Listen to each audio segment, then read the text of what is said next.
excused. Joel Frederick. Here. Andy Mackey. Here. Art Schneider. Here. Vito Schwartz. Here. Craig Burtz. Here. Jill Warner. Here. Terry Michalski here. Michael Kaczynski. Is that right? Yeah. Okay. And Caleb Whitman.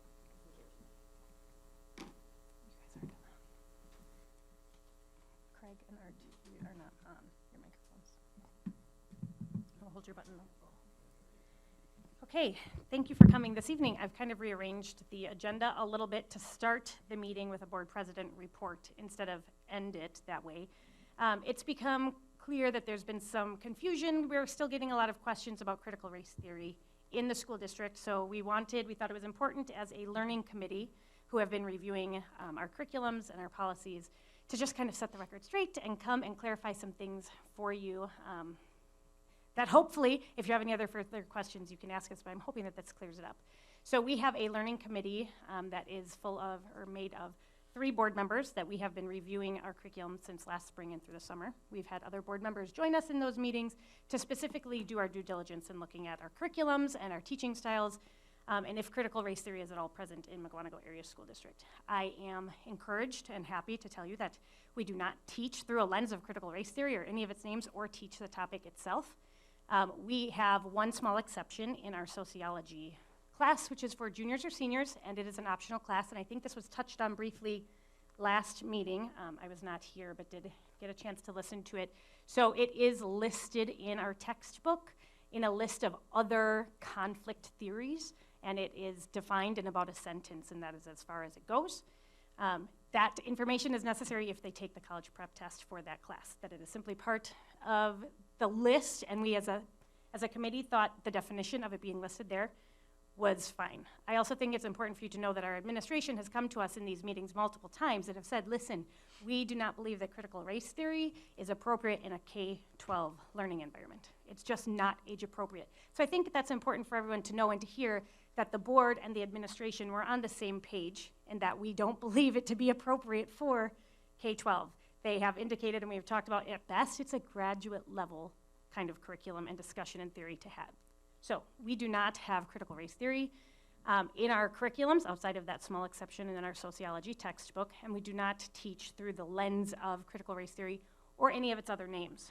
I do, however, want to bring up a policy that we have. It's policy 2240, and it's called Controversial Issues in the Classroom. So if you want to look it up, you can read the thing in whole, the policy completely. I'm just going to touch on it briefly because even within some of our discussions and trying to clarify where we stand on critical race theory, we've had some requests for a policy. We want a policy. We want it written solid that says we don't teach this. So we have had discussions on what policies are for, what those look like for the board, and how our policies really are something very broad that show the values and the direction of the board and the community, and it's there to guide our administration, our community, as well as protect us. So we do not have policies that are very specific down to each and individual curriculum topic. However, I want you to be aware of, we do have a controversial issue in the classroom policy. I feel very confident in saying that our learning committee has completely agreed and has reiterated to our administration that we believe that critical race theory in all of its names and forms is very controversial, and we have not approved it at all in our classrooms. There is, if you look at the policy, an instance for controversial issues to be incorporated into our schooling. So I want you to know that there is a policy out here. We do not consider critical race theory one of those things approved to follow this. So for example, if you have middle schoolers and they're going through human growth and development, you will probably, and should have at some point, I know I've gotten it, you get a letter home from the teacher saying, hey, this unit is coming up. This is what we're talking about. If you'd like to see the materials, you can. If you'd like to opt out, you can. Things like that. So that's what this policy lays out, that it's not, we don't use controversial topics as a form of indoctrination. Our teachers are not teaching out of a place of personal opinion. They are not allowed to share personal opinion in these controversial areas, but that we have sometimes in our curriculums and in our schools, we do approve some controversial things. So we have this policy because we keep it broad. Because years ago, we had a controversial topic that we needed to discuss. Is this going to be allowed? This year it's CRT. Another couple years down the road, it might be something else. So we do have a policy that allows for us to bring controversial topics into our curriculums approved by administration and by the board. Critical race theory is not one of them. So I just wanted to set the record straight that we do have a plan put in place if we were to so choose to bring in something controversial. But I feel confident on behalf of the learning committee and other board members that were there that this is not one of them. We have done our due diligence in looking at our curriculums, and we will continue to do so as we move forward. If the board feels as though I have explained that clearly, yes, we will move on to citizens' comments. So if I answered your question, if you were going to have a citizen comment along those lines, and you no longer want to speak, just let me know. Otherwise, oh, okay. All right. Okay, I would like to ask Bill Lawler, you can come up first, and then I will read some emailed citizens' comments that we have as well. Hello. Hey, Bill. Hi, Bill. Welcome back, Bill. I feel like I'm all of Mukwonago here most of the time.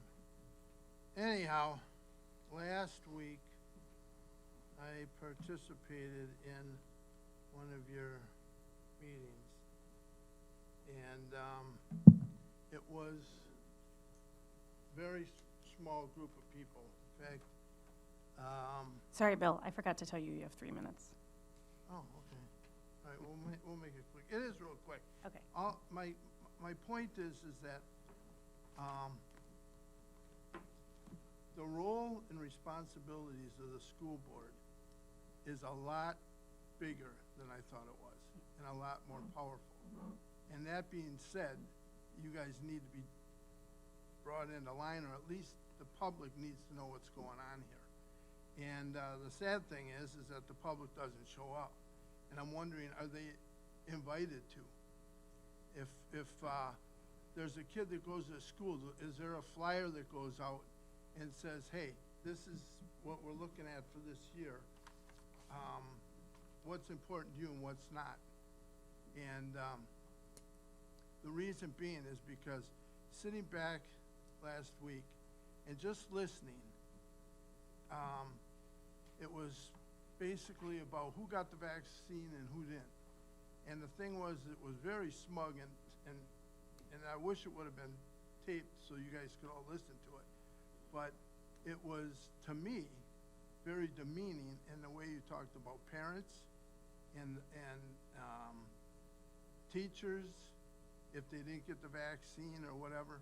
And the thing is that the story's still not out on what's the truth about the vaccines, okay?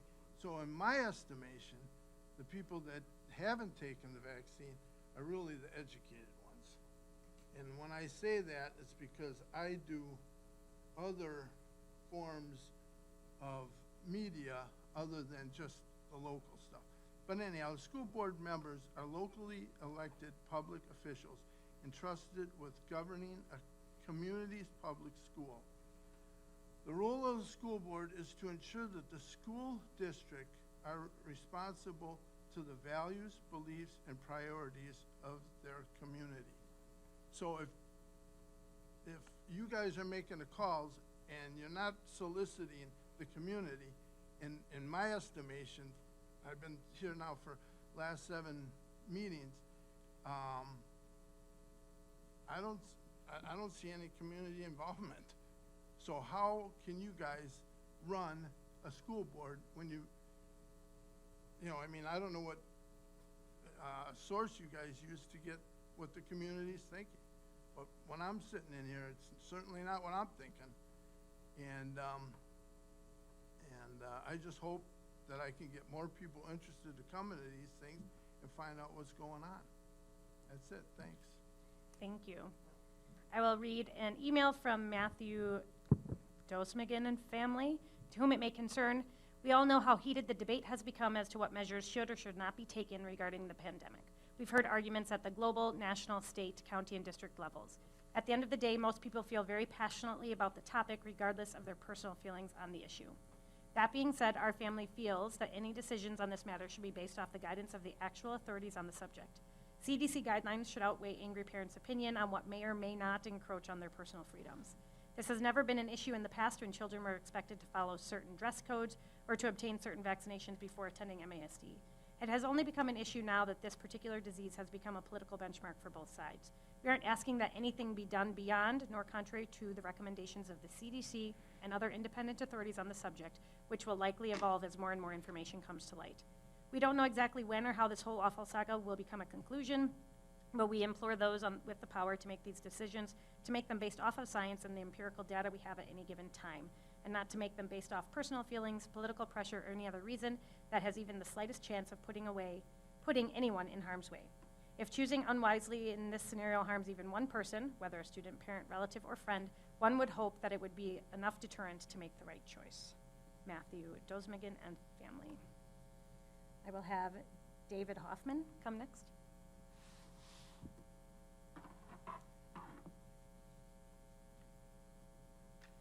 Evening. Just a few things on, it's kind of interesting, past week. American exceptionalism. It's a pretty amazing thing. And all this is just distractions. We're not focusing on teaching our kids that. And ask yourself why 200,000 people would be coming to this country over our southern border monthly, and people would be hanging on airplanes to get here. Just teach our kids our complete history so they understand the bad. There's a lot of good, there's a lot of bad. You learn from the bad. Teach them to be tough and power through things, not let one little thing affect everything we're doing. Like maybe a virus. Who knows? Just give everyone the facts, let them be people, let them just understand. And this critical race theory, by definition, it's racism. It's the prejudice of low expectations. It's telling someone they cannot do something unless the government steps in for them. I don't know, I just think you guys have an incredible responsibility, like he said. And it's way deeper than us as citizens understand. I do agree.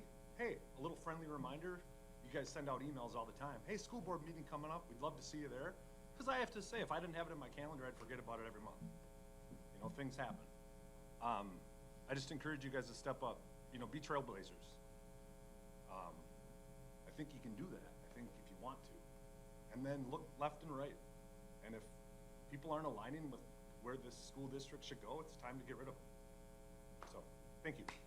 Thank you. I have another email. It says, hello, my daughters go to MASD. Please read my comment at the Monday's meeting. In districts that have already gone back to school, the COVID Delta variant has already caused multiple schools to be closed due to quarantined staff and students.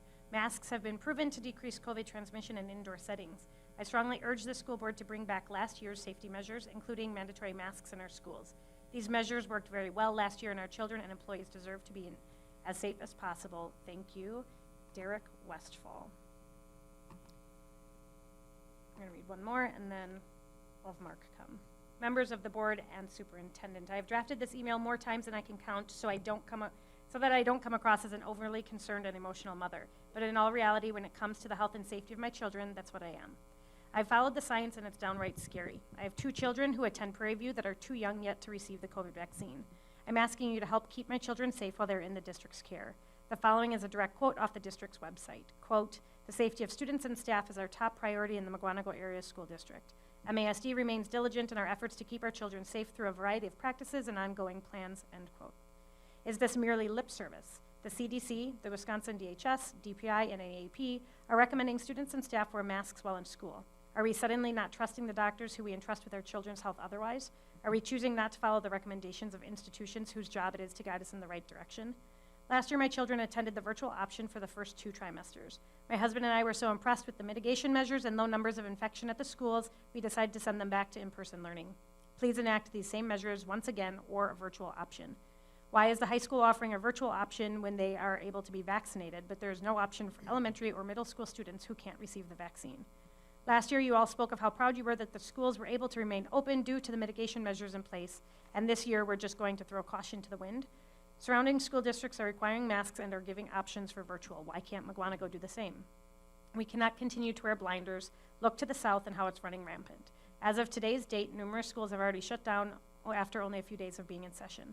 I'm disheartened that I feel that I have to beg to help keep our children safe. I implore you to make a decision based on science and not politics. Please make masks and mitigation measures mandatory or give folks a virtual option. Keep our children and our community safe as you have promised. Thank you for your consideration. Best regards, Kate Bell. And then Mark, if you could make sure you speak directly into the microphone.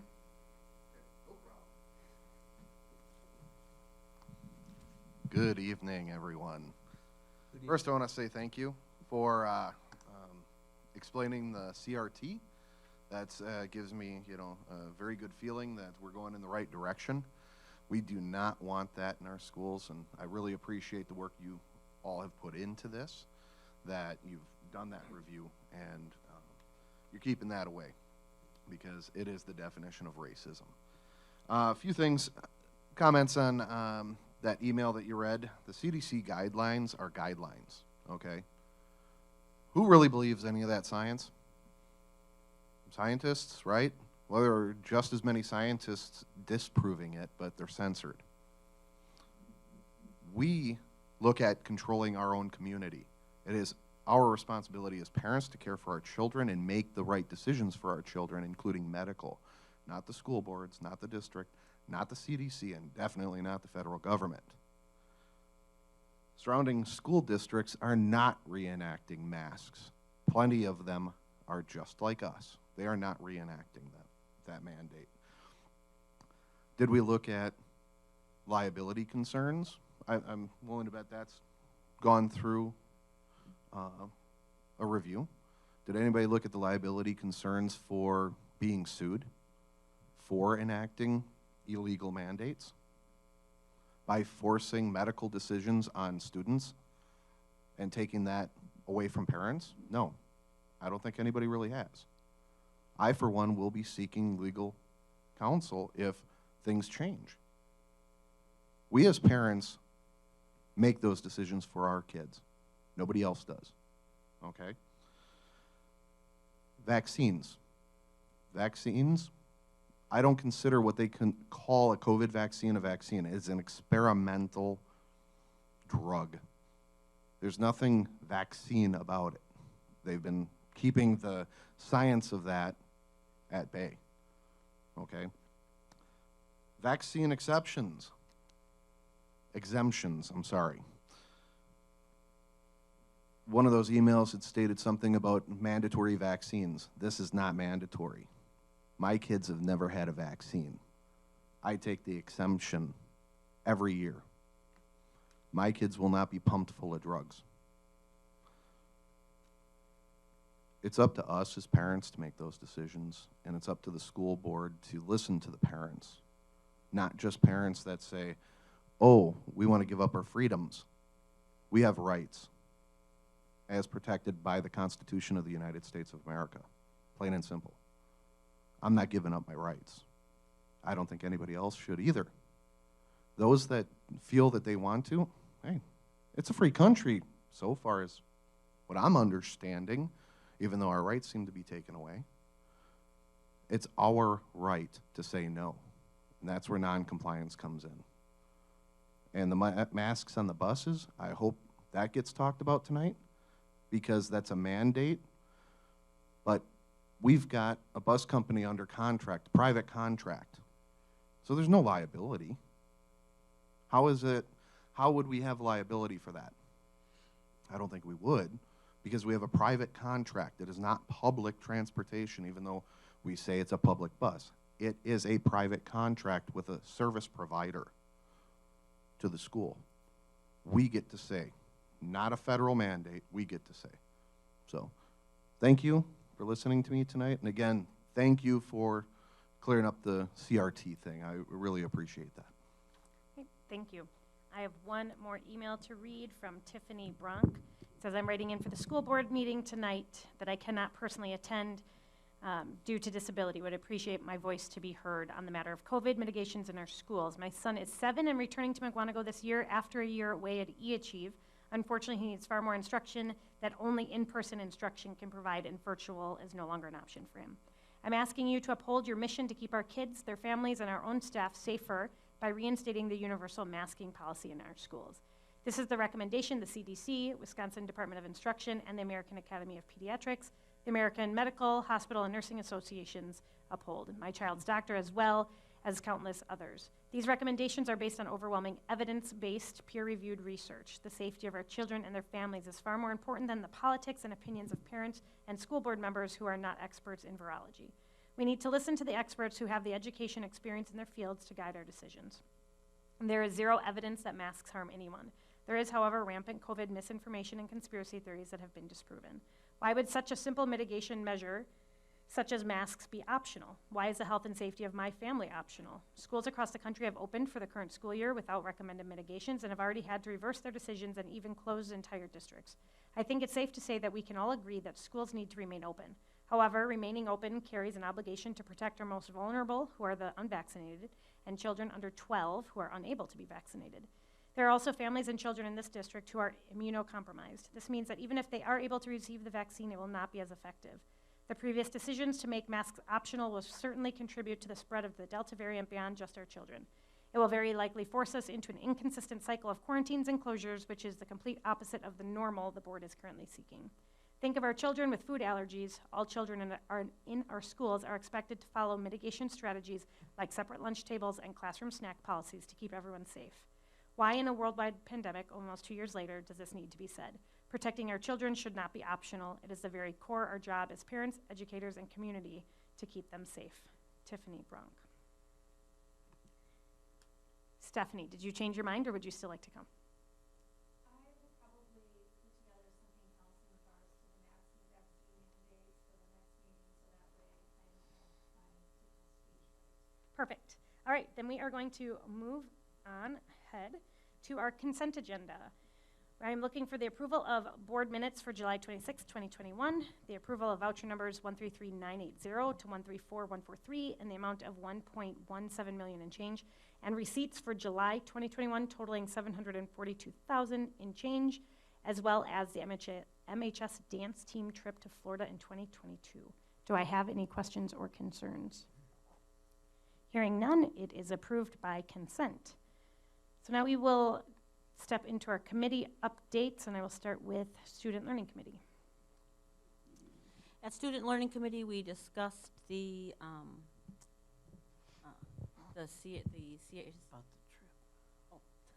CRT, which was addressed by Erica. We discussed the virtual school, and we had 2 parents come and share with us how the virtual school had been a real positive experience for them, and that this year they are unable to participate in those experiences because of the lack of mitigation. We had a discussion on the valedictorian salutatorian early graduation policy that we have, and after some considerable consideration, we decided to pass it on to the whole board to keep it as it is right now, which means that if you graduate early, you may not be a valedictorian or salutatorian. In addition to that motion, included in that motion is that we are going to be looking at doing some research on the current valedictorian salutatorian model and possibly moving to a different one. But rather than have to change it twice, we would like to continue with the one we have for right now. So that's in a motion that we have. The other thing we discussed was the 712 social studies materials. We went through in detail the process, and it was determined that the book we had selected for U.S. history for 2021-22 will not be used because of some concerns with chapter 28 in that book, and so we will go back to start looking over again. We approved the dance trip, and do you have anything to add? I do not. Any questions for Student Learning Committee?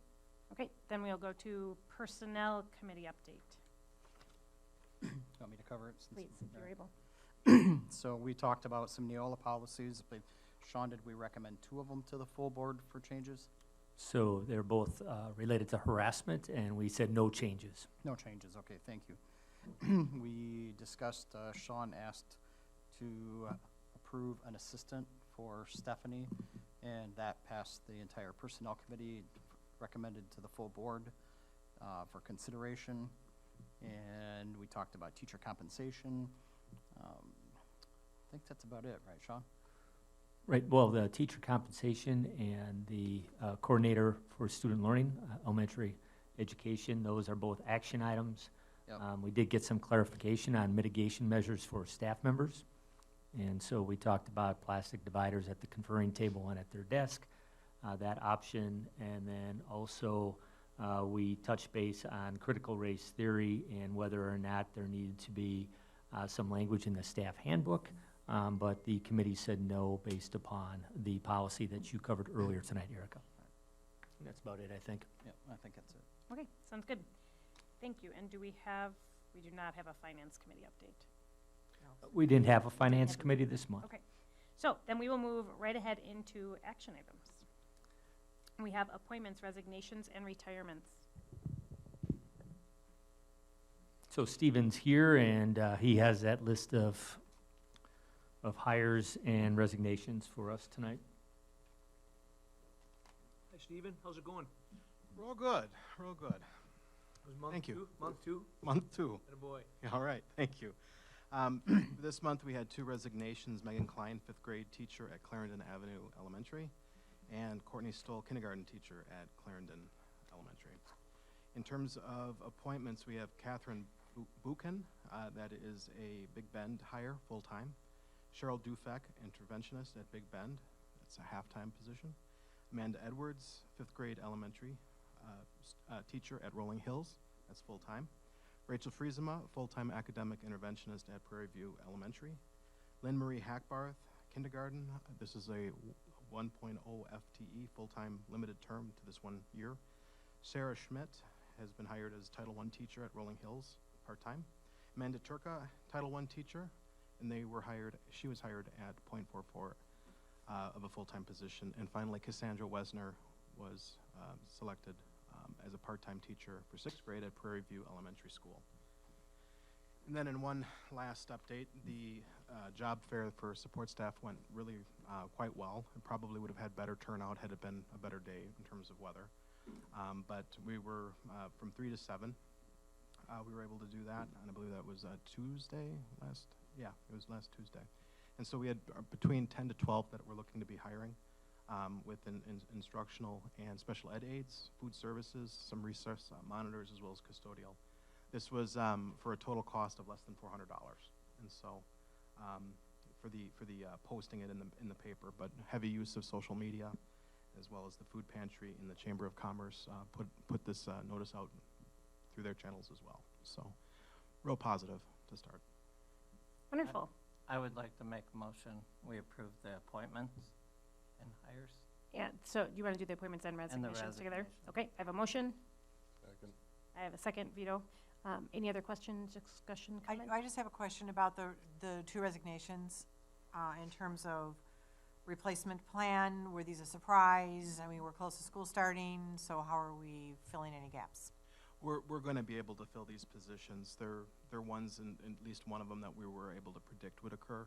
And with them being full-time positions, 5th grade and kindergarten, those tend to be positions that are easier to fill. Okay. So we'll have an applicant pool. Okay, thanks. Of course. Thank you. Great, so I have a motion and a second. Any other questions? Okay, all those in favor say aye. Aye. Any opposed? Okay, motion carries. Moving on to the court, sorry. I was just going to add one thing with the late resignation. So if you notice that one of those resignations was Clarendon Kindergarten, and we've already replaced that position. If you look down on the bottom half of the memo. I wasn't sure if that was a 1-for-1. Yeah, Yep, okay. that's a 1-for-1 there. Great, And we're confident we'll have a 5th grade teacher soon as well. great, thanks, Sean. Okay, then we will move on to the coordinator of elementary education position proposal.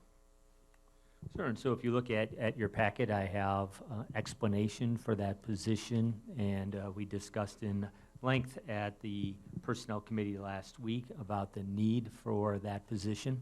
And as you noticed in the memo on board docs, I included a link to the Wisconsin Policy Forum and the MASD Expenditures. And so I didn't know if you wanted me to go into that. If you look in your folder tonight, I printed out a couple of slides from that presentation. So if you'd like me to go into more depth on the explanation. Anytime you add an administrative position, people tend to get a little nervous, and I wanted to make sure that you knew that we are not top-heavy in this district, quite the opposite, as a matter of fact. And so if you look in your folder, you can see from the Wisconsin Policy Forum how we are spending the tax dollars and what areas that we spend those tax dollars in.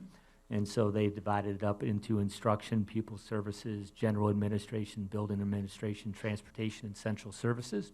No surprise, we do spend a significant amount of money on transportation, for example, and we are above the state average. So some of those slides show an orange line. That's the state average. Transportation happens to be one of the few areas that we're above the state average, and that's because we have such a large geographical district, 90 square miles. But you can also see where we are with administration, central office services and general administration. That's the district office administration. You can see that we are significantly below the state average, barely registering on the graph. And then if you compare to I also included a couple of slides comparing how we spend according to other Waukesha County school districts. And you can see we are dead last in the county with general administration, that's district office administrators, and also central services. Those are services that are provided at the district office. Motion. Second. Okay, I have a motion and second. Any other question or discussion? I guess I'd like to know how this would affect Stephanie's current, what she's doing now. Hopefully it would lighten I'd her like to hear load that. a little bit. So do you want me to answer that, or are you looking Yeah, for no, go Stephanie ahead. to No, answer go it? ahead, Sure. go ahead. So if you take a look at the memo, actually, what we're trying to do is, most districts, when you take a look at the student learning department, they have a director of student learning, and that's Stephanie. Then they have a coordinator of secondary and a coordinator of elementary education. That's very common. We don't have that set up, and we probably will never have that set up. After all, we are a low-revenue district. And so what we hope with this situation is that Stephanie, she'll still remain the director of student learning, but she'll focus her efforts more on the secondary, 7 through 12, and then the new person will focus their efforts on the elementary. In the meantime, as you know, Ben currently has the title of elementary coordinator of education, but there's simply no way he can do justice to that position because he's also our coordinator of data, coordinator of assessments, communication director. Yeah, Sean, I did read that in the memo. I apologize. I did read that. No, am I answering your question? Yep. Okay. Yep. And certainly if Stephanie wants to weigh in, she's welcome to do so.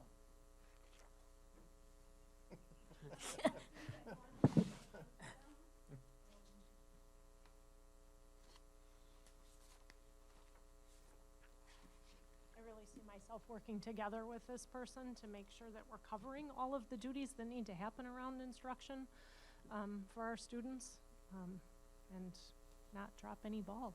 As long as we can get you the help you need. So we do have a motion and a second. Any other questions for Sean or Stephanie? Okay, so all those in favor say aye. Aye. Any opposed? Motion carries.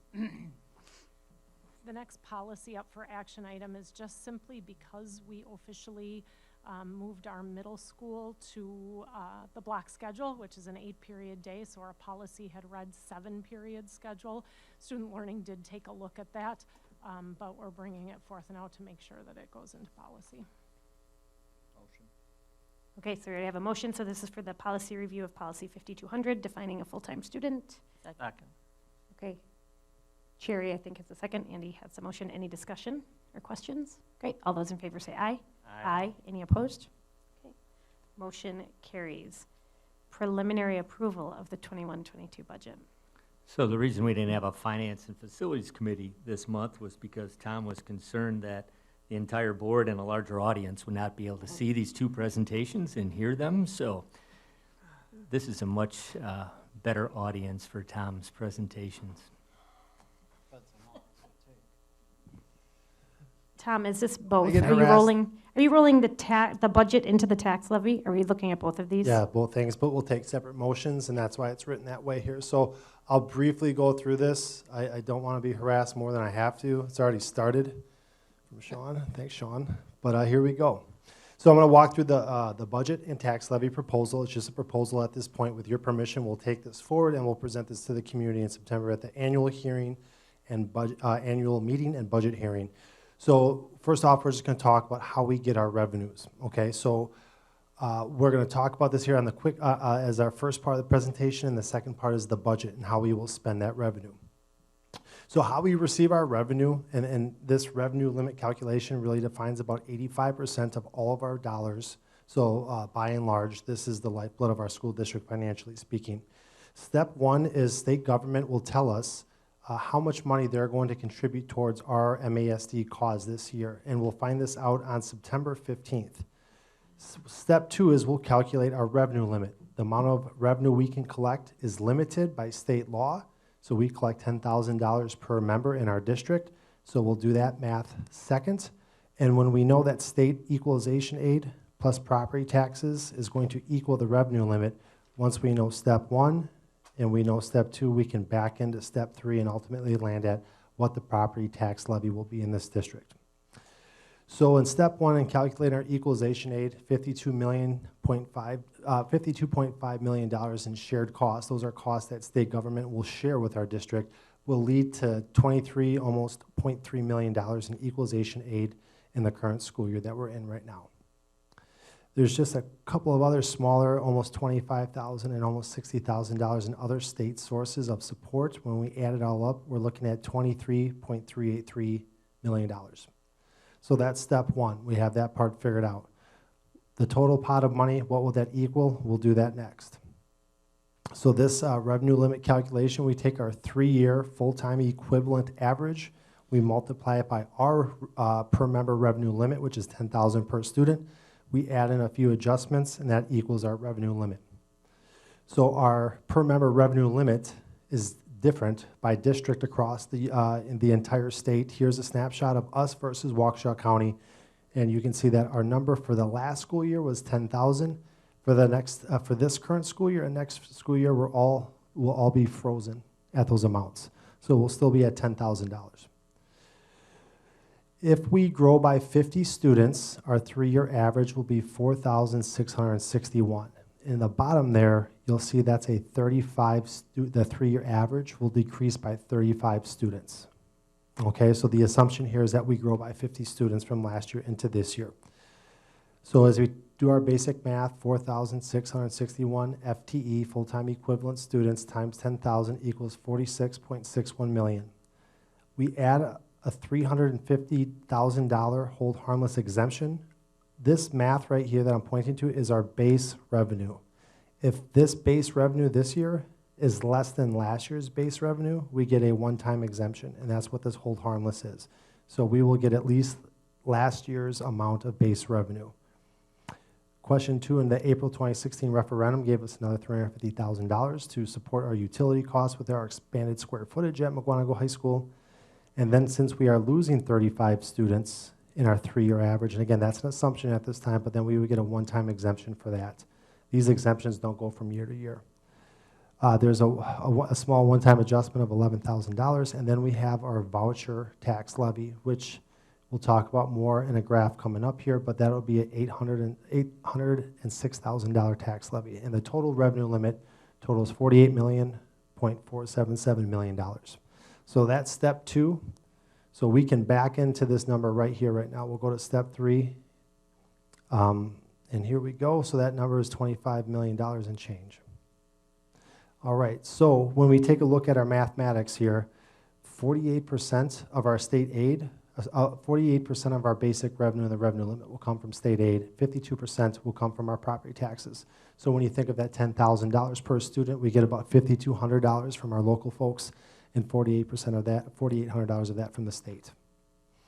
So we take the entire amount of equalization aid and we put that into our general fund, that's Fund 10, and then the school board has the tax levying authority to take the tax levy amount and push it into either Funds 10, 38, or 41. As a reminder, Fund 38 is non-referendum debt. The school board can take out debts and repay up to $1 million a year, but there are no debts on the school board for Fund 38, so there will be no need to put money in there. So right now what we have proposed, and we've talked about this previously, is that we'll take $800,000 and we push this into Fund 41 to continue to fund a portion of our district's maintenance needs, our roofs, our boilers, our things that keep our buildings good and strong. The remaining amount will go to fund our classrooms, and that tax levy will go to the general fund. Okay, so those are funds. Those three funds that you see on the screen are governed by revenue limits. The school board, how much money you can put in those three funds is limited to $10,000 per member. There are two tax levies that occur outside of the revenue limit. Fund 39 is for referendum debt. The community gave permission to the school board to take out loans in the amount of $49.5 million to renovate Mukwonago High School. We'll be paying those back for 19 years total, and we're actually working ahead to settle those debts earlier. But the community gave permission for this tax levy to occur, so we're looking to levy $5.854 million, and then $150,000 to the community service fund. And in that is the main amount of that is our school resource officers, and a small amount for our community education program. So when we add this all up, the total tax levy is $31,098,000. It's a 2.2% decrease, and the mill rate drops to $7.71. So as we take a look at our historic mill rate, we kind of drop back down to where we were, from 2 years ago. So this is assuming our property values will rise 3.5%, and I just got word today that our property values are going to be up about 5.4% district-wide. So houses continue to sell, values are good, so the mill rate will come down even more. Just a quick slide here on the Wisconsin Parental Choice Program. These are voucher students, and as we take a look at the last 4 years, 4 years ago we had a $27,000 tax levy. The next year, $151,000, then $224,000, then $435,000, which is almost a 93% increase from 1 year to the next. So the Wisconsin Parental Choice Program allows for families to send their students to private voucher schools. There's income limits in how you can qualify for that program, but those income limits become more and more relaxed, and the ultimate number of students eligible for this program goes up every year. So in other words, more and more families are eligible for this program. So without this program, you know, last year at $435,000, this tax levy never would have existed. So as we head into, you know, could this amount double from year to year? Yeah, it basically did from 1920 to 2021. So in this year's levy, we have about $800,000 that we're projecting will be for our levy this year. We're assuming those numbers will continue to go up. Okay, so that discusses our major revenues. I have one more quick slide here just to summarize all of our revenues. We spent the majority of that time talking about the top two numbers there, property taxes and equalization aid, okay? As we take a look at these other revenues, this represents 98% of all of our dollars. So we have just over $5 million in open enroll in tuition. We receive $740 per pupil from the state government. That's called per pupil categorical aid. We receive about $600,000 in student fees, $160,000 that's dedicated towards our library program, and then $145,000 in reimbursement for our transportation aids. Just looking at those right there, that's the budget. That's 98% of all of our dollars. So just a few notes on our expenditures, and there's a lot of details in the information that was posted online. So there's a line-by-line budget there that you can see, but I'm just going to summarize that here. Right now, currently, we have in Fund 10, in our general fund, we have a surplus of $1,080,000. So before we spend that money, we're looking ahead 1 year, knowing that our revenues will be stagnant in this year and next year, as we anticipate wage increase, as we anticipate health insurance increases. Just those two line items right there, salaries and health insurance, if those go up anywhere from 3% to 10%, which health insurance goes up quite a bit from year to year right now, we're positioning ourselves to deal with that. So, we're not completely done with teacher hires at this point. There's still a couple that are outstanding. So we'll talk between now and October when the budget goes final as to how we'd like to allocate this. But we definitely have left ourselves some breathing room. There are some options I'll present to the board. You can increase your levy into Fund 41 and stay balanced in 10. You could dedicate this surplus as a transfer at the end of the school year to Fund 46 and set that money aside for future building projects. If we decide to go self-insured for our health insurance, we could set some of this money aside and plant it as a holding account so we can pre-fund those liabilities. We can upgrade classroom technologies or consider perhaps facility plans as we can continue to work through our facility projects with the Finance and Facilities Committee, when the whole school board will take action and adopt a plan of sorts here early in next calendar year. Hopefully we can establish some short-term goals and long-term goals, and if we are motivated to attack those short-term goals and we can fund those internally, then this money could be used for that as well, or any other ideas you might have. So as we take a look at our actual salaries that we paid last year, we just closed our books last week, just about. We're wrapping up our audits, and we look at this year's budgeted salaries. We're virtually not moving the needle at all in salaries in the general fund, in Fund 10, but we are increasing our investment in our special education fund by $168,000. So we are investing our funds that we spent in virtual teachers last year, and we're reinvesting that into our existing staff in the current school year. So we have the percentage there, 4.10 for teachers, which is tentative and not final. We have budgeted 4% for our support staff, which is again also tentative, and then 3% for professional staff and administrators. We decreased our employee benefits budget by $320,000, majority of that really coming through our health insurance savings. And as we look at last year's actual expenditures to this year's budget expenditures, we're down $90,000. In Fund 27 is our special education fund. That's a break-even budget. Fund 27 is, we just segregate our expenses there so we can track specifically how much we spend on special education, because that comes under a lens and a lot of consideration is paid there. Fund 38 is our non-referendum debt. As I said, no debt exists there. Fund 39 is our referendum debt. We owe $3.276 million in the next calendar year. So what we levy in October is what we'll use for the upcoming calendar year. The actual levy proposal is $5.854 million. The over levy will be used and allocated to prepay future debts. So if we have a 20-year debt schedule, we'll settle that much more earlier. We've already shaved 1 year off, so we're down to 19 years in total, and hopefully we can take that down to 18 or 17 or 16 years and keep attacking and prepaying debts, avoiding future interest costs, ultimately, is what we're doing here. So the overhead levy in Fund 39 will be allocated for future debt prepayments, and the board will take action on that in the springtime. We'll continue to talk about that and study that, but that will require action by the board, which we'll look to do this spring. Fund 41, we're looking at revenues of $800,000, but expenditures of $1.53 million. We approve every year the Buildings and Grounds budget in March, as we kind of give Andy Wagner and his staff enough time to plan their maintenance schedules.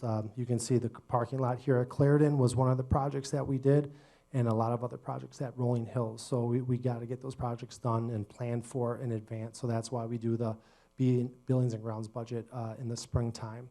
But we had anticipated that there will be some years where we put more in and take less out, and some years we put less in and take more out. So this happens to be one of those years.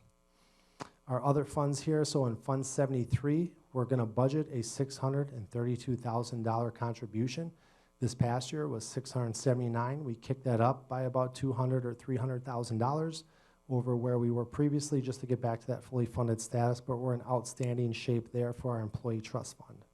And then finally, the community service fund, we have a $150,000 tax levy to pay for $130,000 in our 2 school resource officers and $20,000 for our community education. So real quick, the timeline for the budget is right now, the preliminary budget is being presented to you. And with your permission tonight to pass this, I'll take this and publish this in the paper. We will take our third Friday counts on September 20th. On September 27th, we'll have our budget hearing and annual meeting. Anybody who comes can listen to this presentation one more time if you're so interested. And then on October 15th, in the month of October, is where we finalize this. We'll find out what our actual equalization aid is on October 15th, and October 25th is when we'll take action to adopt the final budget and the final tax levy. Are there any questions I can answer?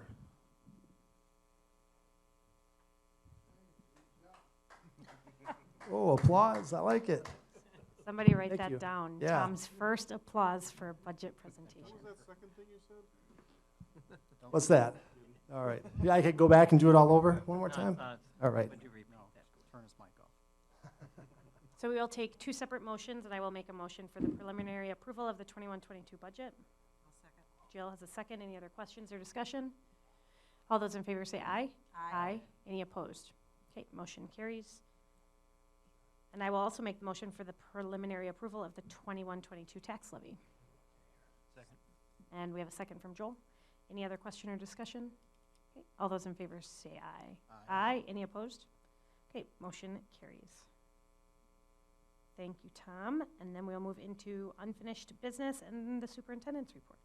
Sure, real quick. And first and foremost, I do want to make sure people that are in the audience tonight and those that are watching on live stream, the annual meeting is on Monday, September 27th. So that's the next full board meeting.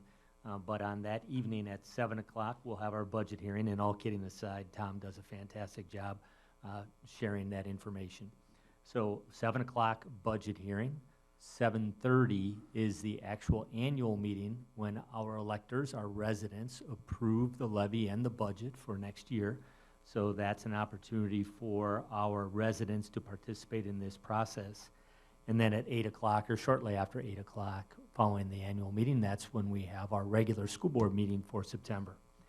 As far as advertising our board meetings, I'll admit in the summer, sometimes we don't have quite as effective communication, but typically during the school year especially, every Thursday with Key News for Families, we send an email home to all of our families, and in that email, Key News for Families, there is information about the committee meetings and the school board meetings, when they are going to take place, the nights, the times, and the location.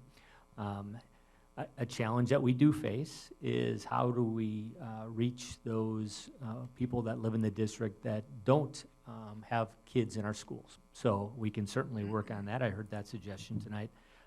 More than likely, the best way to get that done would be social media on our website, Facebook, and Twitter. So we'll look to improve that. And then in your folder, I want to make sure that you see our school board policy on elementary class size. You've received some emails from some parents expressing some concerns about grade 6 class size at Big Bend, and there is no doubt that they're a little high. There are 2 sections of 6th grade slated for 2 sections this year, and they are at 29 students and 30 students. So once they reach the 27 threshold or 28, then they qualified for a halftime teacher. So we're in the process right now of looking for a halftime instructor. That instructor more than likely would be there in the mornings.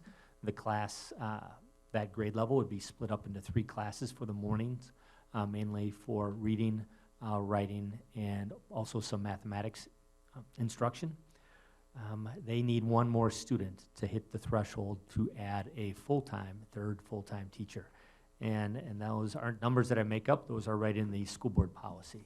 And so that's why I included that in your folder tonight. And I think that's all I have. Okay, thank you. Do we have any board member questions about anything before we head into executive session? We skipped over the student report. We do not So have there a is no student student rep report tonight. Very well. So not Just really. saying. We didn't. You, buddy. He's got nothing. Any other questions? Motion move into executive session. I have a motion to move into executive session and a second. Cherry, if you could roll call us out. Erica? Yeah, yes. Mary D. Moore, not here. Joel Frederick? Yep. Andy Mankey? Yep. Art Schneider? Yes. Peter Schwartz? Here. Craig Burt? Here. Joe Warner? Here. Byron Chokey, yes. So we're going to head into a closed session meeting. We want to thank you guys all for coming. If you want to stick around until we come back out, you can, but you would just have to do it outside. Unless, can we move to the conference room, or do we need to stay in here? How many of you want to stay? That's the question. Okay, so that's what we'll be discussing in executive session. So you could stick around, because we will come back into open session to make those votes. if we have a motion to, yes.